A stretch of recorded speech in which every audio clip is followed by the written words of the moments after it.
We've got Pat in Pasadena. How are you? Pat, are you there? Hello. Yes, I'm here. Hi. Pat. How are you today? We're good. Good. I just wanted to call in. I had several issues. I'm a Christian, but I'm not the Christian that I'm not the type of Christian that the traditional Christian. So you're not like I used to be. I don't know how you used to be. Okay. Good answer. I do believe in God, but I don't believe that Jesus is God. Okay. I believe that Jesus is part of God, like we all are, and I don't believe that God is a person. I believe in my meditations, I've come to realize, because I was born and raised Baptist traditional religion, but it doesn't make Me sense. too. And stuff has to make sense. And when I started meditating, I entered into the energies that's inside of us. And it's like a whole world that's inside of us. But it's deep, deep, deep inside of us. And after realizing that, I realized that it's all energy. Okay, stop. Uh-huh. How do you know any of this? You're meditating and you say you entered the energies that are deep inside of us. That's nonsensical until you explain it. Okay. Well, I left my body. How do you know? Because I could feel it. I could feel the energy inside me. I didn't know what it was at the point. I really didn't know what it was. But it was kind of scary. Okay, if you didn't know what it was, how did you find out what it was? Because when I started telling everybody about my experience, everybody thought I was crazy except one person. And the person who didn't think you were crazy said you left your body. No, what she had studied metaphysics. And she told me I was being introduced to metaphysics because everything I told her was stuff she had studied and read about. And I had never studied or read about it. Okay, the type of thing you're talking about when you say metaphysics isn't anything that's demonstrably real. There's nobody with any demonstrable expertise in it. And it's no different from the one person who didn't think you were crazy just making stuff up. No, but metaphysics, the way we explain it, spiritual metaphysics is understanding life from the physical realm as well as the invisible realm. What invisible realm, and how do you know it exists? Because I was there. I've seen people that were there that had passed on to the next dimension. But Pat, you said you didn't know what it was. No, and when somebody else told you what they thought it was, and now you're telling us that that's what it was. The thing is, we're not convinced by that person who told you that what you experienced was a metaphysical realm. Well, when she told me that they were gifts of the Spirit, and when she also said that because she had studied the life of Jesus, that these were some of the gifts that he had. And I was told not to go swimming until 30 minutes after I ate. Does that make it true? No, but the stuff that I saw was undeniable. Okay. We could prove you wrong by just denying it right now, but that won't make for a very good conversation. It clearly is deniable because it's just your word over everybody else's, except for those occasional people who have reached the same conclusion as you. The only evidence you've got, Pat, the only evidence you've given us for why we should take what you're saying seriously as, as representative of some real metaphysical realm is because this other person told you so. Well, I proved it in my own life. Okay, how can somebody else prove it? How can somebody else? If you're willing to do the work, you have to do the work.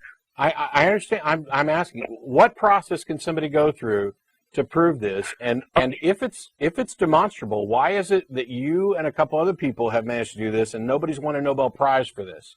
Because, a lot of people are spiritually lazy when it comes down to doing the work. They'd rather take someone else's work for what's true instead of searching out for themselves. Okay, you don't know how science works. Do you realize that grad students all across the world would love to find a method to demonstrate the thing that you're talking about because it would instantly catapult them from grad student to world-famous Nobel Prize-winning, world-changing scientists? You know what? Well, I give an experience. I'll tell you what to do. It's up to the person to do it, to reach that part of science. In fact, you do it, and let's talk next week when you come back on. Sure, but let me tell you, if it involves holding a mirror under running water and being tied, because that's been done before. Go ahead. Just go get into a quiet place and sit quietly and do deep breathing. slowly and rhythmically. Do I need a bag? No. And as you're breathing, just ask yourself, who am I? Okay. And it may take a while. It may take a half an hour. It may take an hour. It may take 2 hours, but I guarantee you, if you ask yourself, who am I long enough, you will get an experience that you've never experienced in your life. Okay. Let me ask you this, Pat. Okay. How do I know that this experience is anything that ties to reality? Because when I ask this question, who am I, if I sit there long enough and, reach whatever state it is, I don't necessarily know that what I'm receiving is real. And if Jeff does it, he's likely to get a different answer because his question, who am I, involves Jeff. So there can be no correlation between different people's experiences in this. I understand. Okay, so that's not anything that we can scientifically demonstrate. But let me tell you, because I did this, the first time I did it, it took me about 3 hours because I was determined to sit there until I heard something, because I was listening to a regular traditional religious station, and the minister said, do this, and he said, you would hear that you're a child of God and you're loved and beauty and all this stuff. And you don't think that your determination, you don't think that your determination to sit there until you heard something had any effect on the results that you got? Well, yeah, I think so, because I sat there because I was determined I was going to see if he knew what he was talking about. But what I got was something totally different. And it changed my life from traditional religion, even though I'm a Christian, but it changed my ideas of traditional religion. So you got something that's totally different, and you take that as confirmation. So if we're in the laboratory... You intentionally... What actually happened to the crucifixion. Pat, you sat there, and you performed this exercise that is not how you normally, go about your daily life. You breathed deeply, and you kept at it until you had a strange experience, and then you have assumed that meant something. And the thing is, you're getting ahead of yourself. You're getting ahead of yourself. I mean... Oh, I'm sorry. Go ahead. I just get so excited. Go ahead. I've done when I was a little kid and an idiot, and it was a stupid thing that kids in my high school were doing. No, Let me finish. When it was a stupid thing kids in my high school were doing, I was doing deep breathing and then getting kind of dizzy and falling over. And that's actually a dangerous, stupid thing to do, but that was an experience unlike any I had ever had. And if I had been in the state of mind that I was looking for some kind of sense of a supernatural thing, I easily could have jumped to the conclusion that that's what I got. And similarly, I'm sorry. Go ahead. No, and similarly, we've done tests. There are scientists doing tests right now by stimulating portions of the brain that give people experiences that they universally declare are divine. And by the way, you could take hallucinogenic drugs and other drugs, salvia, LSD, whatever, that would produce an experience that is unlike any other, that many people liken to divine experiences. My point is that this is the type of thing that you should expect to happen when you mess with your brain, which, by the way, deep breathing is going to do, and when you train your brain to expect a particular result, which is exactly what you're doing. So what I'm asking is, you have offered nothing to demonstrate that what you experienced maps to anything real. Is it not true that it could still just be a product of your brain? No, because the brain in of itself doesn't work without this energy, which we call soul. Okay, no. What energy? What energy are we talking about? Now you've just gone and made a circular argument. No, okay. What I'm trying to say is, this is the way I solved the crucifixion. What actually happened at the crucifixion because of the experience that I had. I've solved. In fact, I've just written a book about it. Well, I'm glad that you saw it, but and I'll sit down and do some deep breathing, and maybe we can talk about it again. But you'll have to, unfortunately, and I don't mean this disrespectfully, unfortunately, you'll have to put me in the category of people who do think that you're crazy. Not crazy across the board. Listen. Not crazy across the board. I don't think you're nuts. I don't think you need to be locked up. I'm saying that on this subject, you've had experiences, and I don't doubt that you had experiences. I'll take you at your word for that. The problem is that you cannot tie those experiences to reality. People have hallucinations. A lot of things, you can't prove a lot of things in reality, but they still exist. Yes, no. Yeah. The things that we can demonstrate in reality are the things that exist. That's it.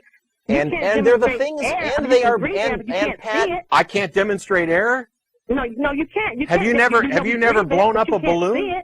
You can't prove that it's there. You can prove the outcome because we're living. Pat, you don't have to see it to demonstrate it. But you have to see God know they exist. Pat, seeing something is not the only way to demonstrate it. And by the way, we can not only witness the effects of air, but you can see what's in air. And you've never blown up a balloon? That is an actual tactile demonstration that air exists.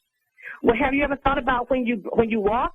When you die, you don't walk anymore, but when your spirit is inside you, you can walk and talk and breathe and do all that stuff. Have you ever thought about that? Yeah. I have thought about that, and what I discovered in thinking and researching that is that medical science understands how it is that our bodies can get up and walk around, and it has nothing to do with invisible spooks. Well, I brought 2 people out of comas when the doctor said they weren't going to come out because of my understanding of the astral world, because I travel. I've astral traveled before. You have documentation of this? Why didn't you collect $1 million from the James Randi Educational James Foundation? Randi has $1 million for you if you can prove that any of this crap is true. I've had just about enough of this, Pat. When the moment you can prove that any of this stuff that you're telling us about is actually true and not just the product of your lurid imagination, that's the point when you can write a book about it and not be just ripping people off by selling them your imaginings and calling it real. He never died on the cross to save anybody from anything. Excuse me? Yeah, he never died on the cross. And there's a principle. See, if you understand principles of life, this is according to your fantasy that you had of seeing the scene. Out of your body and what is wrong with you, Pat? We're done. Why? Because you're a loon. You don't want to understand. Look, we've been very patient with you. We've been very patient with you, Pat, to give us a spent a lot of time trying to really understand realities.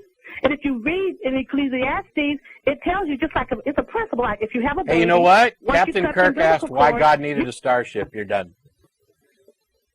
Wow. We just don't want to understand. We were very patient with you, Pat. We gave you all the time in the world to give us a single reason why we should take the stuff you were telling us seriously. And instead of actually offering or attempting to understand, all you did was jump from, well, I witnessed the crucifixion, and come on now, who's not going to think you're like crazy when you start saying stuff like that? And the only evidence is that you experienced. And then I actually called her a loon, which I'll admit. There's a possibility that I'm wrong. There's a possibility that Pat's not a loon, but I'm going with my carefully calculated reaction to the way that she presented herself. Yeah, there's a very good chance that Pat is accurate and has accurate information, and everything that she experiences is real and maps to reality. Yeah. And there's also a chance that the schizophrenics and people who hallucinate are actually seeing a realm that you and I can't actually see, or at least I can't see. I don't know what you can see.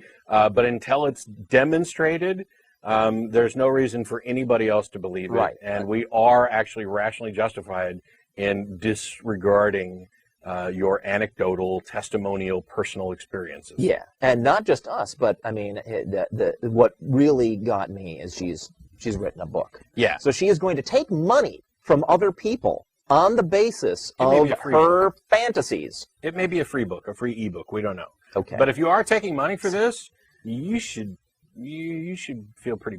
You're an irresponsible kook if you're taking money for it. But that's all right.